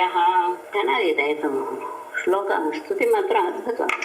ಇಯಂ ದೇವಿ ಗುಣವ್ಯಕ್ತಿ ಭವಾನ್ ವ್ಯಂಜಕಃ ಗುಣಭುಕ್ ತ್ವಂ ಹಿ ಸರ್ವಶರೀರಿ ಆತ್ಮ ಶ್ರೀಃ ಶರೀರೇಂದ್ರಿಯಾಶಯ ನಾಮರೂಪೇ ಭಗವತಿ ತ್ವಂ ಪ್ರತ್ಯಯಃ ಅಪಾಶ್ರಯ. ಅದ್ಭುತವಾದ ಶ್ಲೋಕ. ಇಯಂ ದೇವಿ, ಈ ಲಕ್ಷ್ಮಿ ಆದರೂ ಗುಣವ್ಯಕ್ತಿ, ಯಾಕೆ ಪ್ರಕೃತಿ ಆದ್ದರಿಂದ ಆ ಮೂರು ಗುಣಗಳನ್ನು ಸಹ ಹೊರಪಡಿಸುವವಳು, ಅಭಿವ್ಯಕ್ತಿಯನ್ನ ಮಾಡುವವಳು. ಭವಾನ್, ನೀನು ವ್ಯಂಜಕ, ನೀನು ಅದನ್ನ ಕಾಣುವ ಹಾಗೆ ಮಾಡ್ತೀಯ, ಅಂದ್ರೆ ವ್ಯಕ್ತವಾಗಿ ತೋರುವ ಹಾಗೆ ಮಾಡ್ತೀಯ. ಅಷ್ಟೇ ಎಲ್ಲ ಗುಣಭುಕ್, ಆ ಗುಣಗಳನ್ನ ಅನುಭವಿಸುವವನು ನೀನೇ ಆಗಿದೀಯ. ತ್ವಂ ಹಿ ಸರ್ವಶರೀರಿ ಆತ್ಮ. ನೀನು ಎಲ್ಲ ಪ್ರಾಣಿಗಳ ಅಲ್ಲಿಯೂ ಇರುವಂತಹ ಆತ್ಮಸ್ವರೂಪ. ಲಕ್ಷ್ಮಿ ಏನಾಗಿದ್ದಾಳೆ? ಶ್ರೀಹಿ, ಲಕ್ಷ್ಮಿಯು ಶರೀರೇಂದ್ರಿಯ ಆಶ್ರಯ, ಶರೀರ, ಇಂದ್ರಿಯ ಮತ್ತು ಮನಸ್ಸು ಈ ಸ್ವರೂಪದಲ್ಲಿ ಇದ್ದಾಳೆ. ನೀನು ಸಮಸ್ತ ಪ್ರಾಣಿಗಳಲ್ಲಿ ಆತ್ಮಸ್ವರೂಪನಾಗಿದೆಯಾ. ಇವಳು ಹೊರಗಡೆ ಕಾಣುವಂತಹ ಶರೀರ, ಅವುಗಳು ಮಾಡುವಂತಹ ಇಂದ್ರಿಯಗಳ ಮೂಲಕ ಮಾಡುವಂತಹ ಕೆಲಸ ಮತ್ತು ಮನಸ್ಸಿನ ರೂಪದಲ್ಲಿ ಅವಳಿದ್ದಾಳೆ. ಮತ್ತೆ ಇದೆಲ್ಲವೂ ಸಹ ಪ್ರಕೃತಿ, ಅದರಿಂದ ಪ್ರಕೃತಿಗೆ ಸಂಬಂಧಪಟ್ಟಂತಹದ್ದನ್ನೇ ತಗೊಂಡಿದ್ದಾರೆ, ಗಮನಿಸಿಕೊಳ್ಬೇಕು. ನಾಮರೂಪೇ ಭಗವತಿ, ನಾಮ ಮತ್ತು ರೂಪಗಳನ್ನು ಹೊಂದಿರುವವಳು ಇವಳು ಲಕ್ಷ್ಮಿ. ತ್ವಂ, ನೀನೇನಾಗಿದೆಯಾ ಅಂದ್ರೆ ಪ್ರತ್ಯಯ. ಪ್ರತ್ಯಯ ಅಂದ್ರೆ ಆ ನಾಮ ಮತ್ತು ರೂಪಗಳನ್ನ ಪ್ರಕಾಶಪಡಿಸುವನು. ಅಷ್ಟೇ ಅಲ್ಲ, ಅಪಾಶ್ರಯ, ಅವರಕ್ಕೂ ನಾಮರೂಪಗಳಿಗೆ ಎರಡಕ್ಕೂ ಸಹ ನೀನು ಆಧಾರನಾಗಿದೆಯಾ. ಲಕ್ಷ್ಮಿ ಮೂರು ಗುಣಗಳ ಸ್ವರೂಪವಾದರೆ ನೀದ ಅದನ್ನ ಹೊರಗಡೆ ತೋರ್ಪಡಿಸುವಂತಹದ್ದಕ್ಕೆ ಕಾರಣನಾಗಿದೆಯಾ. ಅವುಗಳ ಅನುಭವ ಭೋಕ್ತೃವೂ ಸಹ ನೀನೆ. ಮತ್ತೆ ನಿನ್ನ ಇನ್ನೊಂದು ಗುಣ, ಎಲ್ಲ ಪ್ರಾಣಿಗಳಲ್ಲಿಯೂ ಸಹ ಅಂತರ್ಯಾಮಿಯಾಗಿ ಇದೆಯಾ. ಲಕ್ಷ್ಮಿ ಆ ಜೀವಿಗಳ ಶರೀರ, ಇಂದ್ರಿಯ, ಮನಸ್ಸಿನ ರೂಪದಲ್ಲಿ ಇದ್ದಾಳೆ. ಲೋಕದಲ್ಲಿ ಕಾಣುವ ನಾಮ ರೂಪ ಎಲ್ಲವೂ ಸಹ ಭಗವತಿಯ ಸ್ವರೂಪವಾದರೆ ಅದನ್ನ ಪ್ರಕಾಶಪಡಿಸುವವನು, ಅವೆರಡನ್ನು ಪ್ರಕಾಶಪಡಿಸುವವನು ಮತ್ತು ಅವುಗಳೆರಡು ಆಧಾರನಾಗಿರುವವನು ಇನ್ನೇ. ಯಥಾ ಯುವಾಂ ತ್ರಿಲೋಕಸ್ಯ ವರತೋ ಪರಮೇಷ್ಠಿನೋ ತಥಾ ಮೇ ಉತ್ತಮ ಶ್ಲೋಕ ಸಂತು ಸತ್ಯಾ ಮಹಾಶಿಷಃ. ಉತ್ತಮ ಶ್ಲೋಕ. ಯಥಾ ಪರಮೇಷ್ಠಿನೋ ಯುವಾಂ ತ್ರಿಲೋಕಸ್ಯ ವರತೋ ತಥಾ ಮೇ ಮಹಾಶಿಷಃ ಸತ್ಯಾಃ ಸಂತು. ಉತ್ತಮ ಶ್ಲೋಕ, ಅತ್ಯಂತ ಪವಿತ್ರವಾದ ಕೀರ್ತಿಯನ್ನು ಹೊಂದಿರುವಂತಹ ಪರಮಾತ್ಮನೇ. ಯಥಾ, ಹೇಗೆ ಪರಮೇಷ್ಠಿನೋ, ಜಗತ್ತಿಗೆ ಮೂಲಭೂತರಾದಂತಹ ಯುವಾಂ ನೀವಿಬ್ಬರು ತ್ರಿಲೋಕಸ್ಯ ಬರ್ತೋ, ಮೂರು ಲೋಕಗಳಿಗೂ ಸಹ ಅವರು ಕೇಳುವಂತಹ, ಜೀವಿಗಳು ಕೇಳುವಂತಹ ಎಲ್ಲ ವರವನ್ನು ಸಹ ಕೊಡುವಂತಹವರು. ಹಾಗಾಗಿ ಹೇಗೆ ಅವರಿಗೆ ಕೊಡ್ತಿರೋ ತಥಾ ಹಾಗೆಯೇ ಮೇ, ನನ್ನ ಮಹಾಶಿಷಃ, ನನ್ನ ದೊಡ್ಡ ದೊಡ್ಡ ದೊಡ್ಡ ಏನೇನು ನಾನು ಆಸೆಗಳನ್ನ ಇಟ್ಟುಕೊಂಡಿದ್ದೀನೋ ಆ ದೊಡ್ಡ ದೊಡ್ಡ ಅಭಿಲಾಷೆಗಳೆಲ್ಲವೂ ಸಹ ಸತ್ಯ ಸಂತು, ಅದೆಲ್ಲವೂ ಸಹ ನಿಜವಾಗಲಿ. ಅಂದ್ರೆ ಆ ಅಭಿಲಾಷೆಗಳೆಲ್ಲವೂ ಸಹ ನನ್ನ ವಿಷಯದಲ್ಲಿ ಪೂರ್ಣವಾಗಲಿ. ನೀವು ಮೂರು ಲೋಕಗಳಿಗೂ ಸಹ ವರವನ್ನು ಕೊಡುವಂತಹವರು ಪರಮೇಶ್ವರರಾಗಿದ್ದೀರ. ಹಾಗಾಗಿ ನನ್ನ ಮನಸ್ಸಿನಲ್ಲಿರುವಂತಹ ಎಲ್ಲ ಅಭಿಲಾಷೆಗಳನ್ನು ಸಹ ಪೂರೈಸಿ ಬಿಡಿ. ಇಷ್ಟು ಹೇಳಿ ಇಷ್ಟು ಸ್ತುತಿಯ ಮಾತು. ಇತ್ಯವಿಷ್ಟೂಯ ವರದಂ ಶ್ರೀನಿವಾಸಂ ಶ್ರಿಯಾಸಃ ತನ್ನಿಸ್ಸಾರ್ಯೋಪಹರಣಂ ತತ್ವಾ ಚಮನಮರ್ಚೇತ್. ಇತಿ ವರದಂ ಶ್ರೀನಿವಾಸಂ ಶ್ರಿಯಾಸಃ ಅವಿಷ್ಟೂಯ ತತ್ ಉಪಹರಣಂ ನಿಸ್ಸಾರ್ಯ ಆಚಮನಂ ದತ್ವಾ ಅರ್ಚಯೇತ್. ಇತಿ, ಈ ರೀತಿಯಾಗಿ ವರದಂ ಶ್ರೀನಿವಾಸಂ, ನಮ್ಮ ಎಲ್ಲ ಅಭಿಲಾಷೆಗಳನ್ನು ಪೂರೈಸುವಂತಹ, ವರವನ್ನು ಕೊಡುವಂತಹ ಪರಮಾತ್ಮನನ್ನ ಶ್ರಿಯಾಸಃ ಅಭಿಷ್ಟೂಯ, ಲಕ್ಷ್ಮಿಯನೊಡನೆ ಸ್ತುತಿಸಿ. ಅಂದ್ರೆ ಲಕ್ಷ್ಮೀನಾರಾಯಣನ ಈ ರೀತಿಯ ಮೇಲೆ ಹೇಳಿದ ರೀತಿಯಲ್ಲಿ ಸ್ತುತಿಸಿ. ತತ್ ಉಪಹರಣಂ ನಿಸ್ಸಾರ್ಯ, ಅವರಿಗೆ ಏನೇನು ಅರ್ಪಿಸಿದ್ದು ನೈವೇದ್ಯ ಸ್ವರೂಪವಾಗಿ ಅದನ್ನೆಲ್ಲವನ್ನು ಸಹ ಅಲ್ಲಿಂದ ತೆಗೆದು ಆಚಮನಂ ತತ್ವ, ಆಚಮನ ಮಾಡಿ ಅರ್ಚಯೇತ್, ಅವರನ್ನ ಪೂಜಿಸಬೇಕು. ಹೀಗೆ ಅಂದ್ರೆ ಅವ್ರಿಗೆಲ್ಲಾನು ಪೂಜೆ ಎಲ್ಲ ಅರ್ಪಿಸಿದ ಮೇಲೆ, ನೈವೇದ್ಯ ಎಲ್ಲ ಅರ್ಪಿಸಿದ ಮೇಲೆ ಈ ರೀತಿಯಾಗಿ ಸ್ತುತಿ ಮಾಡಿ, ಸ್ತುತಿ ಎಲ್ಲ ಆದ್ಮೇಲೆ ಎದುರಿಗೆ ಇಟ್ಟಂತಹ ಆ ನೈವೇದ್ಯವನ್ನೆಲ್ಲ ತೆಗೆದು ಆಚಮನ ಮಾಡಿ ಅವರನ್ನ ಪೂಜಿಸಬೇಕು. ತತಸ್ತು ವೇದ ಸ್ತೋತ್ರೇಣ ಭಕ್ತಿ ಪ್ರಫೇಣ ಚೇತಸ ಯಜ್ಞೋಚ್ಚಿಷ್ಟಂ ಅವಘ್ರಾಯ ಅಭ್ಯರ್ಚಯೇದ್ ಹರಿಂ. ತತಃ ಭಕ್ತಿ ಪ್ರಫೇಣ ಚೇತಸ ಸ್ತೋತ್ರೇಣ ಸ್ತುವೇತ ಯಜ್ಞೋಚ್ಚಿಷ್ಟಂ ಅವಘ್ರಾಯ ಪುನಃ ಹರಿಂ ಅಭ್ಯರ್ಚಯೇತ್. ತತಃ ಬಳಿಕ ಭಕ್ತಿ ಪ್ರಫೇಣ ಚೇತಸ, ಭಕ್ತಿಯಿಂದ ತುಂಬಿದ ಮನಸ್ಸಿನಿಂದ ಸ್ತೋತ್ರೇಣ, ಸ್ತೋತ್ರದ ಮೂಲಕ ಸ್ತುವೇತ, ಅವನನ್ನ ಸ್ತುತಿಸಬೇಕು. ಇದು ಹೇಳಿದ್ದು ಅಷ್ಟೇ ಅಲ್ಲ, ಇವರಿಗೆ ಯಾವ ರೀತಿಯಲ್ಲಿ ಸ್ತುತಿಸ್ಬೇಕು ಅನ್ಸುತ್ತೋ ಆ ರೀತಿಯಾಗಿ ಅವನ ಸ್ತುತಿಸಿದ ಮೇಲೆ ಯಜ್ಞೋಚ್ಛಿಷ್ಟಂ, ಯಜ್ಞದ ಅವಶೇಷವನ್ನ ಅವಘ್ರಾಯ, ಮೂಸಿ ನೋಡಿ, ಯಜ್ಞದ ಮಾಡಿದ ಮೇಲೆ ಉಳಿದಿರುವಂತಹ ಅವಶೇಷವನ್ನ ಅದನ್ನ ಮೂಸಿ ನೋಡಿ ಪುನಃ ಮತ್ತೆ ಹರಿಂ ಅಭ್ಯರ್ಚಯೇತ್, ಪುನಃ ಪರಮಾತ್ಮನನ್ನ ಪೂಜಿಸಬೇಕು. ದೇವಿಯನ್ನ ಈ ರೀತಿಯಾಗಿ ಮೊದಲು ಸ್ತುತಿಸಿದ ಮೇಲೆ ಆ ಭಾವ ಮನಸ್ಸಿನಲ್ಲಿ ನೆಲೆಗೊಂಡಾಗ ಆ ಮುಂದೆ ಇಟ್ಟಂತಹ ಎಲ್ಲ ನೈವೇದ್ಯ ಎಲ್ಲ ತೆಗೆದ ಮೇಲೆ ಅಲ್ಲಿರುವಂತಹ ಎಲ್ಲದನ್ನು ಸ್ವಚ್ಛವಾದ ಮೇಲೆ ಮತ್ತೆ ಅವರನ್ನ ಅಂದ್ರೆ ಹೀಗೆ ಸ್ತುತಿಸ್ತಾ ಇದ್ದಾಗ ಮನಸ್ಸು ಸಹಜವಾಗಿ ಏನಾಗುತ್ತೆ, ಪರಿಶುದ್ಧವಾಗುತ್ತೆ. ಆಗ ತಮಗೆ ಗೊತ್ತಾದಂತಹ ರೀತಿಯಲ್ಲಿ ಪರಮಾತ್ಮನನ್ನ ಸ್ತುತಿಸ್ತಾ ಯಜ್ಞಶೇಷವನ್ನ ಆಘ್ರಾಣಿಸಿ ಮತ್ತೆ ಹರಿಯನ್ನ ಆರಾಧಿಸಬೇಕು. ಅದಾದ ಮೇಲೆ ಪತಿಂಚ ಪರಯಾ ಭಕ್ತ್ಯ ಮಹಾಪುರುಷ ಚೇತಸ ಪ್ರಿಯೈಸ್ತೈಸ್ತೈರುಪನಮೇತ್ ಪ್ರೇಮಶೀಲ ಸ್ವಯಂ ಪತಿ ಬಿಭ್ರಯ ಸರ್ವಕರ್ಮಾಣಿ ಪತ್ನ್ಯ ಉಚ್ಚಾವಚಾನಿ ಚ. ಪತಿಗೂ ಕೆಲಸ ಹೇಳಿದ್ದಾರೆ. ಪತಿಂಚ ಮಹಾಪುರುಷ ಚೇತಸ ಪರಯಾ ಭಕ್ತ್ಯ ತೈಃ ಪ್ರಿಯೈಃ ಉಪನಮೇತ್ ಪತಿಃ ಪ್ರೇಮಶೀಲಃ ಪತ್ನ್ಯಾಃ ಉಚ್ಚಾವಚಾನಿ ಸರ್ವಕರ್ಮಾಣಿ ಚ ಬಿಭ್ರಯಾತ್. ಪತಿಂಚ ಅಂದ್ರೆ ಪರಮಾತ್ಮನ ಪೂಜೆ ಆದಮೇಲೆ ಗಂಡನನ್ನು ಸಹ ಮಹಾಪುರುಷ ಚೇತಸ, ಅವನು ಮಹಾಪುರುಷನೇ ಅಂದ್ರೆ ಪರಮಾತ್ಮನೇ ನನ್ನ ಗಂಡನ ರೂಪದಲ್ಲಿ ಇದ್ದಾನೆ ಅಂತ ಭಾವಿಸಿ ಪರಯಾ ಭಕ್ತ್ಯ ಅತ್ಯಂತ ಭಕ್ತಿಯಿಂದ ತೈಹಿ ಪ್ರಿಯೈಹಿ ಅವನಿಗೆ ಯಾವುದು ಪ್ರಿಯವೋ ಆ ರೀತಿಯಾದ ಪ್ರಿಯವಾದಂತಹ ವಸ್ತುಗಳಿಂದ ಉಪನಮೇತ ಅವನನ್ನ ಸೇವಿಸಬೇಕು. ಪ್ರೇಮಶೀಲ ಪತಿಯ ವಿಷಯದಲ್ಲಿ ಪ್ರೇಮಪೂರ್ಣವಾದಂತಹ ಭಾವವನ್ನು ಹೊಂದಿರುವಂತಹ ಗಂಡನೂ ಸಹ ಸ್ವಯಂ ತಾನೇ ಪತ್ನ್ಯಾಹ ಉಚ್ಚಾವಚಾನಿ ಸರ್ವಕರ್ಮಾಣಿ ಪತ್ನಿಗೆ ಬೇಕಾದಂತಹ ಸಣ್ಣ ಪುಟ್ಟ ಎಲ್ಲ ಕೆಲಸಗಳನ್ನು ಸಹ ವಿಪ್ರಯಾಸ ಮಾಡಬೇಕು. ಅವನು ಸಹ ಅವಳಿಗೆ ಪೂಜೆಗೆ ಕೂತಾಗ ಅವಳಿಗೆ ಬೇಕಾದಂತಹ ಸಣ್ಣ ಪುಟ್ಟ ಯಾವ್ದಾವ್ದು ಸಹಾಯ ಬೇಕೋ ಅದೆಲ್ಲವನ್ನು ಅವನು ಅಲ್ಲಿಯೇ ಇಟ್ಟುಕೊಂಡು ಅವನು ಅವಳಿಗೆ ಅದನ್ನ ಒದಗಿಸಿಕೊಡಬೇಕು. ಮತ್ತೆ ಇವರು ಹೇಳ್ತಾರೆ, ಇಬ್ಬರಲ್ಲಿ ಯಾರು ಮಾಡಿದ್ರು ಸಹ ಅದು ಇಬ್ಬರಿಗೂ ಅನ್ವಯವಾಗುತ್ತೆ. ಕೃತಮೇಕತರೇಣಾಪಿ ದಂಪತ್ಯೋರ್ಭಯೋರಪಿ ಪತ್ನ್ಯಾಂ ಕುರ್ಯಾದನರ್ಹಾಯಾಂ ಏತತ್ ಸಮಾಹಿತಃ. ಏಕತರೇಣ ಕೃತಂ ಅಪಿ ಉಭಯೋಃ ದಂಪತ್ಯೋಃ ಅಪಿ ಅನರ್ಹಾಯಾಂ ಪತ್ನ್ಯಾಂ ಪತಿಃ ಸಮಾಹಿತಃ ಏತತ್ ಕುರ್ಯಾತ್. ಏಕತರೇಣ ಕೃತಂ ಅಪಿ ದಂಪತಿಗಳಲ್ಲಿ ಒಬ್ಬರೇ ಮಾಡಿದ್ರು ಸಹ ಉಭಯೋಃ ದಂಪತ್ಯೋಃ ಅಪಿ ಅದು ಪತಿ ಪತ್ನಿಯರಲ್ಲಿ ಇಬ್ಬರಿಗೂ ಸಹ ಅದು ಫಲಕ್ಕೆ ಕಾರಣವಾಗುತ್ತೆ. ಹಾಗಾದಾಗ ಅನರ್ಹಾಯಾಂ ಪತ್ನ್ಯ ಪತ್ನಿ ಆ ವ್ರತವನ್ನು ಮಾಡುವಂತಹ ಸಂದರ್ಭದಲ್ಲಿ ಅನರ್ಹಳಾಗಿದ್ದರೆ ಆಗ ಸಮಾಹಿತ ಪತಿ ಗಂಡನಾದವನು ಸಮಾಹಿತ ಏಕಾಗ್ರ ಚಿತ್ತದಿಂದ ಏತತ್ ಕುರ್ಯಾತ್ ಈ ವ್ರತವನ್ನ ಅವನು ಮಾಡಬಹುದು, ಬಿಡೋ ಹಾಗಿಲ್ಲ ಅನ್ನೋದಕ್ಕೋಸ್ಕರ ಹೇಳ್ತಾ ಇದ್ದಾರೆ. ಪತಿ ಪತ್ನಿಯರಲ್ಲಿ ಯಾರೇ ಮಾಡಿದ್ರು ಸಹ ಇಬ್ಬರಿಗೂ ಸಹ ಅದರ ಫಲ ಸಿಗುತ್ತೆ.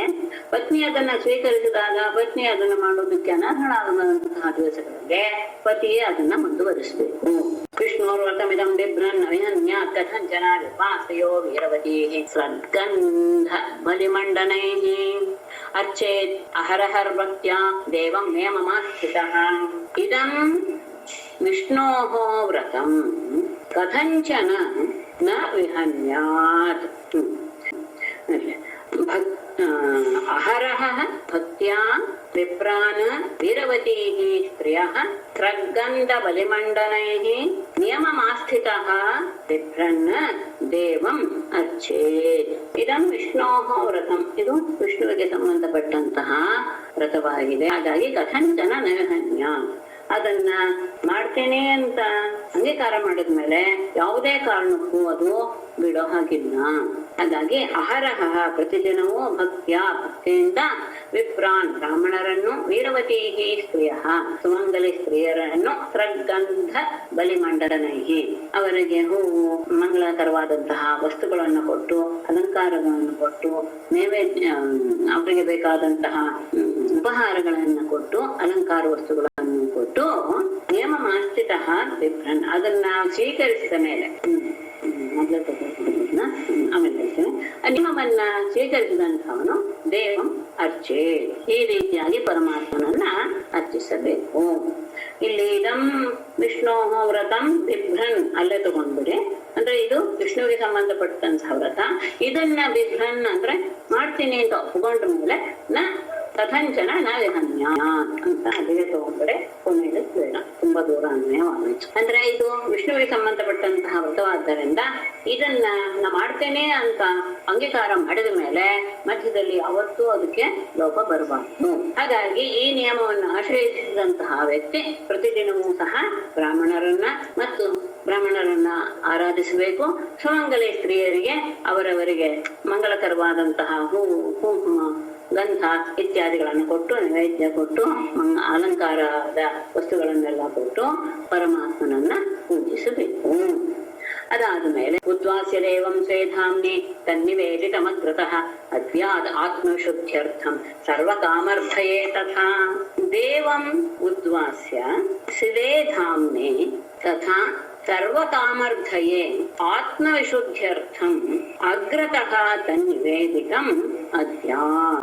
ಅದಾದ ಮೇಲೆ ದೇವಂ ಉದ್ವಾಸ್ಯ ಪ್ರತಿಷ್ಠೆ ಮಾಡಿದಂತಹ ದೇವನನ್ನ ವಿಸರ್ಜನೆ ಮಾಡಿ ಸ್ವೇಧಾಮ್ನೆ ಆತ ತನ್ನ ಸ್ವಸ್ಥಾನಕ್ಕೆ ಹೋದ ಮೇಲೆ ತಥಾ ಹಾಗೆಯೇ ಸರ್ವಕಾಮರ್ಥಯೇ ತನ್ನ ಮನಸ್ಸಿನ ಎಲ್ಲ ಕಾಮಗಳು ಸಹ ಪೂರ್ಣವಾಗಲಿ ಎನ್ನುವುದರಿಂದ ಆತ್ಮವಿಶುದ್ಧ್ಯರ್ಥಂ ಅಷ್ಟೇ ಅಲ್ಲ ಆತ್ಮಶುದ್ಧಿಗೋಸ್ಕರ ಅಗ್ರತಃ ಪರಮಾತ್ಮನ ಮುಂದೆ ಯಾವುದನ್ನು ನಾವು ನೈವೇದ್ಯ ಮಾಡಿದೆವೋ ತನ್ನಿವೇದಿತಂ ಪರಮಾತ್ಮನಿಗೆ ಅರ್ಪಿಸಿದ್ದನ್ನ ಅದ್ಯಾತ್ ಈತ ಸ್ವೀಕರಿಸಬೇಕು. ಅಂದ್ರೆ ಭಗವಂತನನ್ನ ವಿಸರ್ಜನೆ ಮಾಡಿದ ಮೇಲೆ ಅವನು ತನ್ನ ಸ್ವಸ್ಥಾನಕ್ಕೆ ಹೋದ ಮೇಲೆ ತನ್ನ ಅಭಿಲಾಷೆಗಳೆಲ್ಲವೂ ಸಹ ಪೂರ್ತಿಯಾಗಲಿ ಆತ್ಮಶುದ್ಧಿ ಆಗಲಿ ಎನ್ನುವ ಉದ್ದೇಶಕ್ಕೋಸ್ಕರ ಅವನಿಗೆ ನೈವೇದ್ಯ ಮಾಡಿದಂತಹ ಎಲ್ಲ ಪ್ರಸಾದಗಳನ್ನು ಈತ ಸ್ವೀಕರಿಸಬೇಕು. ಏತೇನ ಪೂಜಾ ವಿಧಿನ ಮಾಸಾನ್ ದ್ವಾದಶಹಾಯನಂ ನಿತ್ವಾಥ ಪಚರೇ ಸಾಕ್ಷಿ ಕಾರ್ತಿಕೆ ಚರಮೇಹನಿ. ಹೀಗೆ ಪ್ರತಿದಿನವೂ ಮಾಡಬೇಕು. ಏತೇನ ಪೂಜಾ ವಿಧಿನ ಸಾಧ್ವಿ ದ್ವಾದಶ ಮಾಸಾನ್ ಹಾಯನಂ ನೇತ್ವಾ ಅಥ ಕಾರ್ತಿಕೆ ಚರಮೇ ಅಹನಿ ಉಪಚರೇ. ಇದನ್ನ ಏನು ಹೇಳ್ತಾರೆ ತೆಗಕ್ಕಾಗುತ್ತೆ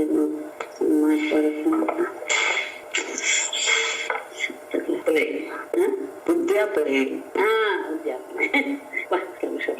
ಹೊರಗಡೆ ಏದೇನ ಪೂಜಾ ವಿಧಿನ ಈ ರೀತಿಯಾಗಿ ಹೇಗೆ ಹೇಳಿದ್ವೋ ಆ ರೀತಿಯಾದಂತಹ ವಿಧಿಯಂತೆ ಸಾಕ್ಷಿ ಪತಿವ್ರತೆಯಾದಂತಹ ಸ್ತ್ರೀಯು ದ್ವಾದಶ ಮಾಸಾನ್ 12 ಮಾಸಗಳವರೆಗೆ ಹಾಯನಂ ನಿತ್ವ. ಹಾಯನ ಅಂತ ಹೇಳಿದ್ರು 1 ವರ್ಷ ಅಂತ ಅರ್ಥ. ದ್ವಾದಶ ಮಾಸ ಅಂತಂದ್ರು 1 ವರ್ಷ ಅಂತ ಅರ್ಥ. ಇಲ್ಲಿ ವಿಶೇಷವಾದಂತಹ ಅರ್ಥ ತಗೊಂಡಿದ್ದಾರೆ. ಮಾಸ ಅಂತ ಹೇಳಿದ್ರೆ ತಿಂಗಳುಗಳು ಅಷ್ಟೇ ಲೆಕ್ಕ ಇಟ್ಕೊಂಡ್ರೆ, ಕೆಲವು ಸತಿ ಅಧಿಕ ಮಾಸ ಬಂದ್ಬಿಟ್ರೆ 13 ಮಾಸಗಳ ಆಗಿಬಿಡುತ್ತವೆ. ಹಾಗೆ ಆದಾಗ 12 ಮಾಸಗಳಲ್ಲೇ ಮುಗಿಸ್ಬಹುದು ಅನ್ನೋದು ಇದೆ ದ್ವಾದಶ ಮಾಸನ ಅಂತ ಹೇಳಿದ್ರಿಂದ. ಅಥವಾ ಹಾಯನಂ ಅಂತ ಹೇಳಿದ್ರೆ 1 ವರ್ಷ ಅಂತ ಅರ್ಥ. ಅದು ಅಧಿಕ ಬಂದಿದ್ರು ಅಷ್ಟೇ, ಶೂನ್ಯ ಬಂದಿದ್ರು ಅಷ್ಟೇ, 1 ವರ್ಷ ಎನ್ನುವ ಲೆಕ್ಕ ಮಾಡಬೇಕು ಅನ್ನೋದು ಹೀಗೆ ನಿಯಮ ಇರೋದರಿಂದ ಆದರೂ ನೀವು ಮಾಡಬಹುದು ಎನ್ನುವ ವಿಷಯವನ್ನ ತಿಳಿಸ್ಕೊಟ್ಟಿದ್ದಾರಂತೆ. 2 ಪದಗಳನ್ನ ಹಾಕಿ 1 ವರ್ಷದವರೆಗೂ ಸಹ ನೀತ್ವ ಮಾಡಿ ಅಥವಾ ಬಳಿಕ ಕಾರ್ತಿಕೆ ಚರಮೇ ಅಹನಿ ಕಾರ್ತಿಕ ಮಾಸದ ಕೊನೆಯ ದಿನ ಹಗಲಿನಲ್ಲಿ ಅಂದ್ರೆ ಅಮಾವಾಸ್ಯೆಯ ದಿನ ಉಪಚರೇತ್ ಅಂದ್ರೆ ಉದ್ಯಾಪನೆಯನ್ನ ಮಾಡಬೇಕು. ಅವತ್ತು ಮುಗಿಸ್ಬೇಕು ಅಂತ ಅರ್ಥ. 1 ವರ್ಷದವರೆಗೂ ಈ ರೀತಿಯಾಗಿ ಪೂಜೆ ಮಾಡಿ ಕಾರ್ತಿಕ ಮಾಸದ ಕೊನೆಯ ಅಮಾವಾಸ್ಯೆಯ ದಿನ ಇದನ್ನ ಪೂರ್ಣಗೊಳಿಸಬೇಕು. ಅವತ್ತೇನ್ ಮಾಡ್ಬೇಕು? ಶೋಭೂತೆ ಅಪಸ್ಪೃಶ್ಯ ಕೃಷ್ಣ ಅಭ್ಯರ್ಚ್ಯ ಪೂರ್ವವತ್ ಪಯಶ್ರುತೇನ ಜುಭಯಾತ್ ಚರುಣಾಸಃ ಸರ್ಪಿಷಾ ಪಾಕಯಜ್ಞ ವಿಧಾನೇನ ದ್ವಾದಶೈವಾಹುತಿ ಪತಿ. ಶೋಭೂತೆ ಅಪೋಪಸ್ಪೃಶ್ಯ ಪೂರ್ವವತ್ ಕೃಷ್ಣಂ ಅಭ್ಯರ್ಚ್ಯ ಪಯಶ್ರುತೇನ ಸರ್ಪಿಷಾ ಚರುಣಾ ಸಹ ಪಾಕಯಜ್ಞ ವಿಧಾನೇನ ಪತಿ ದ್ವಾದಶ ಏವ ಆಹುತಿ ದ್ವಾದಶ ಆಹುತಿ ಏವ ಜುಹುಯಾ. ಶೋಭೂತೆ ಅಂದ್ರೆ ಬೆಳಗ್ಗೆ ಆಗಲಾಗಿ ಅಂತ ಅರ್ಥ. ಅಂದ್ರೆ ಬೆಳಗಿನ ಜಾವ ಪ್ರಾತಃ ಕಾಲದಲ್ಲಿ ಅಪಸ್ಪೃಶ್ಯ ಆಚಮನವನ್ನ ಮಾಡಿ ಪ್ರವತ್ ಕೃಷ್ಣ ಅಭ್ಯರ್ಚ್ಯ ಹಿಂದಿನ ಹಾಗೆ ಮೊದಲೇ ಹೇಗೆ ಪ್ರತಿದಿನ ಮಾಡ್ತಾ ಇದ್ರು ಆ ರೀತಿಯಾಗಿ ಪರಮಾತ್ಮನನ್ನ ಆರಾಧನೆ ಮಾಡಿದ ಮೇಲೆ ಪಯಶ್ರುತೇನ ಸರ್ಪಿಷ ಹಾಲಿನಲ್ಲಿ ಬೇಯಿಸಿದಂತಹ ತುಪ್ಪದಿಂದ ಚರುಣಾ ಸಹ ಅನ್ನದ ಜೊತೆಗೆ, ಅಂದ್ರೆ ಹಾಲು, ತುಪ್ಪ ಮತ್ತು ಅಕ್ಕಿ ಅಂದ್ರೆ ಅನ್ನದ ಜೊತೆಗೆ ಪಾಕಯಜ್ಞ ವಿಧಾನೇನ, ಪಾಕಯಜ್ಞದ ವಿಧಾನ ಅದು ಏನೋ ಒಂದು ವಿಶೇಷ ಇದೆಯಂತೆ. ಆ ಸಂದರ್ಭದಲ್ಲಿ ಯಾವ ಯಾವ ಪಾತ್ರೆಯಲ್ಲಿ ಹೇಗೆ ಹೇಗೆ ಮಾಡಬೇಕು ಎನ್ನುವಂತಹ ಎಲ್ಲ ಕ್ರಮವೂ ಇದೆ. ಆ ರೀತಿಯ ಕ್ರಮದಿಂದ ಪತಿ ಗಂಡನಾದವನು ಆಹುತಿ ಅವನು ಸಹ 12 ಆಹುತಿಗಳನ್ನ ಆ ಯಜ್ಞದಲ್ಲಿ ಆ ಅಗ್ನಿಯಲ್ಲಿ ಕೊಡಬೇಕು. ಅಂದ್ರೆ ಕೊನೆ ದಿವಸ ಬೆಳಗ್ಗೆ ಆಗ್ತಾ ಇದ್ದ ಹಾಗೆ ಎಲ್ಲ ಶುಚಿ ಕಾರ್ಯಗಳನ್ನೆಲ್ಲ ಮಾಡಿ ಪರಮಾತ್ಮನನ್ನು ಪೂರ್ವ ರೀತಿಯಲ್ಲಿಯೇ ಆರಾಧನೆ ಮಾಡಿದ ಮೇಲೆ ಹಾಲುನಿಂದ ಬೇಯಿಸಿದಂತಹ ಅನ್ನ, ತುಪ್ಪದ ಜೊತೆಗೆ ಕೂಡಿದಂತಹ ಚರುವಿನ ಜೊತೆಗೆ ಪಾಕಯಜ್ಞದ ವಿಧಿಯಂತೆ ಗಂಡನಾದವನು 12 ಆಹುತಿಗಳನ್ನ ಅಗ್ನಿಯಲ್ಲಿ ಸಮರ್ಪಿಸಬೇಕು. ಇದಾದ ಮೇಲೆ ಆಶಿಷ ಶಿರಸಾದಾಯ ವಿಜಯ ಕ್ರೀಡೈ ಸಮೀರಿತಾ ಪ್ರಣಮ್ಯ ಶಿರಸಾ ಭಕ್ತ್ಯ ಪುಂಜೀತ ತದನುಜ್ಞಯ. ಪ್ರೀತೈಃ ದ್ವಿಜೈಃ ಸಮೀರಿತಾಃ ಆಶಿಷಃ ಶಿರಸಾ ಆದಾಯ ಶಿರಸಾ ಭಕ್ತ್ಯಾ ಪ್ರಣಮ್ಯ ತದನುಜ್ಞಯ ಭುಂಜೇತ. ಇದಾದ್ಮೇಲೆ ಪ್ರೀತೈಃ ದ್ವಿಜೈಃ ಮಾಡಿದಂತಹ ಎಲ್ಲ ಕರ್ಮಗಳಿಂದ ಸಂತೋಷಗೊಂಡಂತಹ ಬ್ರಾಹ್ಮಣರಿಂದ ಸಮೀರಿತಾಃ ಹೇಳಲ್ಪಟ್ಟಂತಹ ಆಶಿಷಃ ಆಶೀರ್ವಾದಗಳನ್ನ ಶಿರಸ ಆದಾಯ ತಲೆ ಬಗ್ಗಿಸಿ ಅದನ್ನ ಸ್ವೀಕರಿಸಿ, ಹಾಗೆ ಶಿರಸಾ ಭಕ್ತ್ಯ ಪ್ರಣಮ್ಯ ತಲೆ ಬಗ್ಗಿಸಿ ಅಂದ್ರೆ ಅವರ ಪಾದಗಳನ್ನು ಮುಟ್ಟಿ ತಲೆಯನ್ನ ಅವರ ಪಾದಕ್ಕೆ ಸ್ಪರ್ಶ ಮಾಡಿ ಅವರ ಪಾದಗಳಿಗೆ ನಮಸ್ಕಾರ ಮಾಡಿ ತದನುಜ್ಞಯ ಅವರ ಅಪ್ಪಣೆಯನ್ನು ಪಡೆದುಕೊಂಡು ಮುಂದಿಟ್ಟ ಮುಂದೆ ಭೋಜನವನ್ನ ಮಾಡಬೇಕು. ಇದೆಲ್ಲ ಆದ್ಮೇಲೆ ಕೊನೆಯಲ್ಲಿ ಬ್ರಾಹ್ಮಣರು ಇವರು ಮಾಡಿದಂತಹ ಎಲ್ಲ ರೀತಿಯ ಕ್ರಿಯೆಗಳಿಂದ ಸಂತುಷ್ಟರಾಗಿ ಇವರಿಗೆ ಆಶೀರ್ವಾದ ಕೊಡ್ತಾರೆ. ಅದನ್ನು ಭಕ್ತಿ ಪುರಸ್ಸರವಾಗಿ ನಮ್ರರಾಗಿ ಅದನ್ನು ಸ್ವೀಕರಿಸಿ ಅವರ ಪಾದಗಳಿಗೆ ತಮ್ಮ ತಲೆಯನ್ನ ಸ್ಪರ್ಶ ಮಾಡಿ ನಮಸ್ಕಾರ ಮಾಡಿ ಅವರ ಅನುಜ್ಞೆಯಂತೆ ಊಟವನ್ನ ಮಾಡಬೇಕು. ಊಟ ಮೊದಲು ಯಾರಿಗೆ ಹೇಗೆ? ಆಚಾರ್ಯ ಅಗ್ರತಃ ಕೃತ್ವ ವಾಕ್ಯತಃ ಬಂಧುಭಿಃ ತತ್ಯಾತ್ ಪತ್ನ್ಯೈ ಚರೋಶೇಷಂ ಸುಪ್ರಜಾಸ್ತಾಸ್ತ್ವಂ ಸುಸೌಭಗಂ. ಅಗ್ರತಃ ಆಚಾರ್ಯಂ ಕೃತ್ವ ವಾಗ್ಯತಃ ಬಂಧುಭಿಃ ಸಹ ಸುಸೌಭಗಂ ಚರೋಃ ಶೇಷಂ ಚರೋಃ ಸುಪ್ರಜಾಸ್ತ್ವಂ ಶೇಷಂ ಪತ್ನಿ ದದ್ಯಾತ್. ಅಗ್ರತಃ ಆಚಾರ್ಯಂ ಕೃತ, ಮೊದಲು ಆಚಾರ್ಯರಿಗೆ ಭೋಜನವನ್ನ ಹಾಕಿ ಅದಾದ್ಮೇಲೆ ವಾಗ್ಯತಃ ಮೌನದಿಂದ ಬಂಧುಬಿ ಸಹ ಬಂಧುಗಳೊಡನೆ ಈತ ಊಟ ಮಾಡಬೇಕು. ಇದಾದ್ಮೇಲೆ ಸುಸೌಭಗಂ ಚರೋಹೋ ಶೇಷಂ ಚರೋಹೋ ಸುಪ್ರಜಾಸ್ತ್ವಂ ಶೇಷಂ ಅಂದ್ರೆ ಅತ್ಯಂತ ಪವಿತ್ರವಾದಂತಹ ಆ ಚರುವಿನ ಸುಪ್ರಜಾಸ್ತ್ವಂ ಅಂದ್ರೆ ಒಳ್ಳೆಯ ಮಗನನ್ನ ದಯಪಾಲಿಸುವಂತಹ ಆ ಶೇಷಂ ಚರುವಿನ ಆ ಶೇಷವನ್ನ ಪತ್ನಿಗೆ ಅದನ್ನು ಕೊಡಬೇಕು. ಆ ಯಜ್ಞಕ್ಕೆ ಆಹುತಿ ಅಂತ ಮಾಡ್ತಾರಲ್ಲ, ಆಹುತಿ ಆದ್ಮೇಲೆ ಒಂದಷ್ಟು ಶೇಷ ಉಳಿದೇ ಇರುತ್ತೆ, ಅದೆಲ್ಲ ಕ್ರಮ ಇವರಿಗೆ ಗೊತ್ತಿರುತ್ತೆ. ಆ ಶೇಷವನ್ನ ಅವಳಿಗೆ ಸತ್ಪುತ್ರನನ್ನ ಮತ್ತು ಅತ್ಯಂತ ಪವಿತ್ರವಾದಂತಹ ಅದು ಚರುವಿನ ಶೇಷ ಅದನ್ನ ತನ್ನ ಪತ್ನಿಗೆ ಅವನು ಕೊಡಬೇಕು, ಗಂಡನಾದವನು. ಏತಚ್ಚರಿತ್ವಾ ವಿಧಿವತ್ ವ್ರತಂ ವಿಭೋಃ ಏತಚ್ಚರಿತ್ವಾ ವಿಧಿವತ್ ವ್ರತಂ ವಿಭೋಃ ಅವೇಪ್ಸಿತಾರ್ಥಂ ಲಭತೆ ಪುಮಾನಿಃ ಸ್ತ್ರೀತ್ವೇ ತದಾಸ್ಥಾಯ ಲಭೇತ ಸೌಭಗಂ ಶ್ರಿಯಂ ಪ್ರಜಾಂ ದೇವಪತಿಂ ಯಶೋ ಗೃಹಂ. ವಿಭೋಃ ಏತತ್ ವ್ರತಂ ವಿಧಿವತ್ ಚರಿತ್ವಾ ಪುಮಾನ್ ಇಹ ಅಭೀಪ್ಸಿತಾರ್ಥಂ ಲಭತೆ. ಸ್ತ್ರೀ ತು ಏತದ್ ಆಸ್ಥಾಯ ಸೌಭಗಂ ಶ್ರಿಯಂ ಪ್ರಜಾಂ ಜೀವಪತಿಂ ಯಶಃ ಗೃಹಂ ಲಭೇತ. ವಿಭೋಃ ಪರಮಾತ್ಮನ ಏತತ್ ವ್ರತಂ, ಈ ಪುಂಸವನ ವ್ರತವನ್ನ ವಿಧಿವತ್ ಚಲಿತ್ವ ಶಾಸ್ತ್ರೋಕ್ತವಾದ ರೀತಿಯಲ್ಲಿ ಮಾಡಿದಾಗ ಪುಮಾನ್ ಮನುಷ್ಯನಾದವನು ಈಗ ಈ ಲೋಕದಲ್ಲಿ ಅಭೀಪ್ಸಿತಾರ್ಥಂ ಲಭತೆ, ಅವನು ಏನೇನು ಬಯಸ್ತಾನೋ ಅದೆಲ್ಲವೂ ಸಹ ಅವನಿಗೆ ಲಭ್ಯವಾಗುತ್ತೆ. ಸ್ತ್ರೀಯಳು ಮಾಡಿದಾಗ ಏತದಾಸ್ಥಾಯ ಸ್ತ್ರೀಯಾದವಳು ಇದನ್ನ ಮಾಡಿದಾಗ ಸೌಭಗಂ ಅತ್ಯಂತ ಅವಳ ಸೌಭಾಗ್ಯ ಅಂತ ಹೇಳ್ತೀವಲ್ಲ ಅದು ಶ್ರೀಯ ಸಂಪತ್ತು ಪ್ರಜಾಂ ಸಂತತಿ ಜೀವಪತಿಂ ಸಹ ದೀರ್ಘಾಯುಷ್ಯ ಯಶಃ ಕೀರ್ತಿಯ ಮತ್ತು ಗೃಹಂ ಮನೆಯನ್ನು ಎಲ್ಲವನ್ನೂ ಸಹ ಲಭ್ಯತ ಪಡಿತಾನೆ. ಪುರುಷನಿಗೂ ಅವನ ಇಷ್ಟಪಟ್ಟ ಎಲ್ಲವೂ ಸಹ ದೊರಕುತ್ತೆ, ಸ್ತ್ರೀಗೂ ಸಹ ಅವಳ ಸೌಭಾಗ್ಯ ಅವಳ ಅವಳಿಗೆ ಸಂಪತ್ತು, ಪುತ್ರ ಸಂತತಿ, ಕೀರ್ತಿ, ಮನೆ ಎಲ್ಲವೂ ಸಹ ಸಿಗುತ್ತೆ. ಗಂಡನ ಆಯುಷ್ಯೂ ಸಹ ಹೆಚ್ಚಾಗಿ ಆಗುತ್ತೆ. ಕನ್ಯಾಶವಿಂದೇದು ಸಮಗ್ರ ಲಕ್ಷಣಂ ವರಂ ಕವೀರ ಹದಕಲ್ಪಿಷಾಗತಿ ತತ್ಪ್ರಜಾ ಜೀವ ಸುತಾಧನೇಶ್ವರಿ ಸುಭಗಾರೂಪಮಗ್ರ್ಯಂ. 2 ಶ್ಲೋಕ ಕಂಟಿನ್ಯೂ ಇದೆ. ವಿಂದೇದ್ರಿ ವಿಂತೇಪಿ ರೂಪ ವಿರುಜಾ ವಿಮುಚ್ಯತೆ ಆಮಯಾವೇಂದ್ರಿಯ ಕಲ್ಪದೇಹಂ ಏತತ್ ಪಠನ್ನಭ್ಯುದಯೇ ಚ ಕರ್ಮಣ್ಯನಂತ ತೃಪ್ತಿ ಪಿತೃದೇವತಾನಾಂ. ಕನ್ಯಾ ಚ ಸಮಗ್ರ ಲಕ್ಷಣಂ ವರಂ ವಿಂದೇತ ಅವೀರಾತು ಹಠಕಿಲ್ಬಿಷಾ ಗತಿಂ ವಿಂದೇತ ಅಂತ ತಗೋಬೇಕು. ಮೃತ ಪ್ರಜಾ ಜೀವಸುತ ಧನೇಶ್ವರಿ ಸುದರ್ಭಗ ಸುಭಗ. ಆಮೇಲೆ ಮುಂದಕ್ಕೆ ಅನ್ವಯ ಮಾಡಿ ಹಿಂದಕ್ಕೆ ಬರ್ಬೇಕು.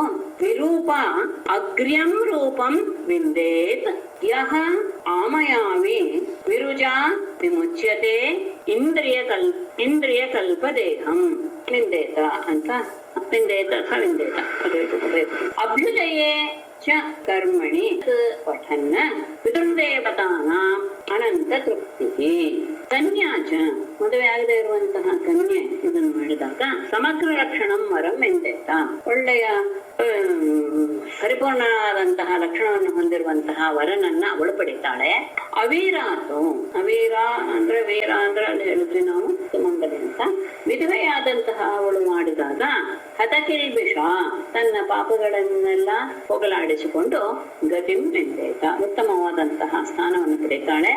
ಮೃತ ಪ್ರಜಾ ಜೀವಸುತ ಮಕ್ಕಳು ಹುಟ್ಟಿ ಸಾಯ್ತಾ ಇರುವಂತಹ ಅವಳು ಸಹ ಮಾಡಿದರೆ ಅವಳಿಗೆ ಮಕ್ಕಳು ಹುಟ್ಟಿ ಚೆನ್ನಾಗಿ ಬದುಕುತ್ತವೆ. ಧನೇಶ್ವರಿ ಸುದರ್ಭಗ ಅತ್ಯಂತ ಐಶ್ವರ್ಯವುಳ್ಳವಳಾಗಿದ್ರೂ ಸಹ ಸುದರ್ಭಗ ಅಂದ್ರೆ ಅದೃಷ್ಟಹೀನಳಾದವಳು ಸುಭಗ ಅದೃಷ್ಟವನ್ನ ಪಡಿತಾಳೆ ಅಂದ್ರೆ ಒಳ್ಳೆಯ ಸೌಭಾಗ್ಯವನ್ನು ಪಡಿತಾಳೆ. ಕೊನೆಯಲ್ಲಿ ಈ 2ನೇ ಶ್ಲೋಕದಲ್ಲಿರುವಂತಹ ವಿರೂಪ ಅಂದ್ರೆ ಕುರೂಪಿಯಾದಂತಹ ಸ್ತ್ರೀ ಮಾಡಿದಾಗ ಅಗ್ರ್ಯಂ ರೂಪಂ ಹಿಂದೆ ಉತ್ತಮವಾದಂತಹ ರೂಪವನ್ನ ಹೊಂದಿ ಅವಳು ಎಲ್ಲರಿಗೂ ಬೇಕಾದವಳು ಆಗ್ತಾಳೆ. ಹಾಗೇನೆ ಯಾವನು ರೋಗದಿಂದ ಕೂಡಿರ್ತಾನೋ ಅವನು ಸಹ ವಿರುಜಾ ವಿಮುಚ್ಯತೆ ರೋಗದಿಂದ ಮುಕ್ತನಾಗ್ತಾನೆ. ಅಷ್ಟೇ ಅಲ್ಲ ಈರ್ಯ ಕಲ್ಪದೇಹಂ ಅತ್ಯಂತ ಬಲಿಷ್ಠವಾದಂತಹ ಶರೀರ ಇಂದ್ರಿಯಗಳನ್ನ ಅವನು ಪಡಿತಾನೆ. ಮತ್ತೆ ಅಭ್ಯುದಯೇ ಕರ್ಮಣಿ ಮನೆಯಲ್ಲಿ ಉತ್ತಮವಾದಂತಹ ಕೆಲಸಗಳು ನಡೀತಾ ಇರುವಾಗ ಏತತ್ ಪಠನ್ ಇದನ್ನ ಓದ್ತಾ ಇದ್ರೆ ಪಿತೃದೇವತಾನ ಅನಂತ ತೃಪ್ತಿ ಪಿತೃದೇವತೆಗಳಿಗೆ ಅತ್ಯಂತ ತೃಪ್ತಿ ಆಗುತ್ತೆ. ಪಿತೃಗಳಿಗೂ ದೇವತೆಗಳಿಗೂ ಸಹ ಅತ್ಯಂತ ತೃಪ್ತಿ ಆಗುತ್ತೆ. ಅಂದ್ರೆ ಈ ವ್ರತದಿಂದ ಕನ್ಯೆಯರು ಉತ್ತಮವಾದಂತಹ ಪತಿಯನ್ನು ಪಡಿತಾರೆ. ವಿಧವೆಯೂ ಸಹ ತನ್ನ ಪಾಪಗಳನ್ನು ಕಳೆದುಕೊಂಡು ಅವಳು ಉತ್ತಮ ಸ್ಥಾನವನ್ನು ಹೊಂದ್ತಾಳೆ. ಮಕ್ಕಳು ಹುಟ್ಟಿ ಸಾಯುತ್ತಾ ಇರುವಂತಹ ಸ್ತ್ರೀ ಮಾಡಿದಾಗ ಮಕ್ಕಳು ದೀರ್ಘ ಆಯುಷ್ಯಂತಹ ಮಕ್ಕಳನ್ನ ಪಡಿತಾಳೆ. ಹಣವಿದ್ದರೂ ಸಹ ಅದೃಷ್ಟಹೀನಳಾದವಳು ಅದೃಷ್ಟವನ್ನು ಹೊಂದುತ್ತಾಳೆ. ಕುರೂಪಿಯಾದವಳು ಮಾಡಿದಾಗ ಅವಳು ಸಹ ಒಳ್ಳೆಯ ರೂಪವನ್ನು ಪಡೆದು ಎಲ್ಲರಿಗೂ ಸಹ ಬೇಕಾದವಳಾಗ್ತಾಳೆ. ರೋಗದಿಂದ ಕೂಡಿದಂತಹ ವ್ಯಕ್ತಿ ಈ ವ್ರತವನ್ನು ಮಾಡಿದಾಗ ರೋಗದಿಂದ ಮುಕ್ತನಾಗಿ ಸುದೃಢವಾದಂತಹ ಶರೀರ ಮತ್ತು ಇಂದ್ರಿಯಗಳನ್ನ ಹೊಂದುತ್ತಾನೆ. ಮತ್ತೆ ಯಾರು ಮಂಗಳವಾದಂತಹ ದಿನಗಳಲ್ಲಿ ಇದನ್ನ ಅಂದ್ರೆ ನಾಂದಿ ಅಂತ ಹೇಳ್ತೀವಲ್ಲ ಆ ಸಂದರ್ಭದಲ್ಲಿ ಇದನ್ನ ಓದ್ತಾರೆ ಮಾಡಿದರೆ ಪಿತೃದೇವತೆಗಳಿಗೆ ಅತ್ಯಂತ ತೃಪ್ತಿ ಆಗುತ್ತೆ.